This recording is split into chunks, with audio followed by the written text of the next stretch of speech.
కిడ్నాప్ల వార్త దావానల్లా వ్యాపించడంతో Lincoln high school విద్యార్థులు తీవ్ర భయాందోళనకు గురయ్యారు. ఇది కొంతమంది తప్పిపోయిన విద్యార్థులతో ప్రారంభమైంది, కాని త్వరలోనే ఆ సంఖ్య డజనుకు పైగా పెరిగింది. దీంతో పోలీసులు కంగుతిన్నారు. పాఠశాలలో గందరగోళం నెలకొంది.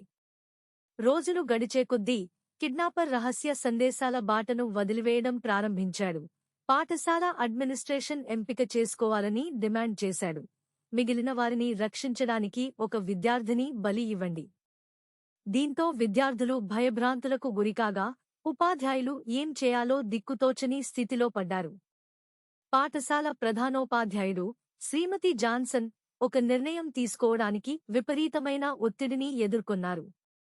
కిడ్నాపర్ డిమాండ్లకు లొంగిపోవడం నైతికంగా తప్పు అని ఆమెకు తెలుసు, కానీ విద్యార్థులందరినీ కోల్పోవడాన్ని ఆమె భరించలేకపోయింది.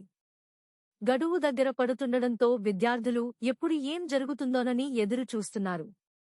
కొందరు అద్భుతం కోసం ప్రార్థిస్తున్నారు, మరికొందరు చెత్త కోసం సిద్ధమవుతున్నారు.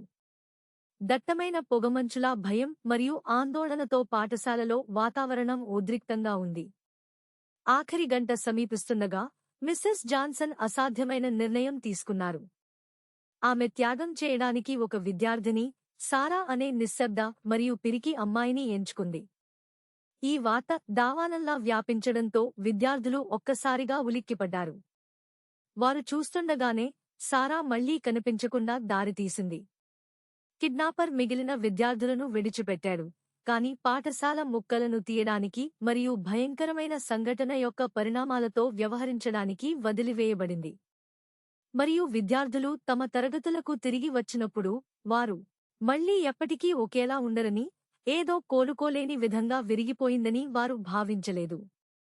అయితే సారానే కిడ్నాపర్ అని వారికి తెలియదు.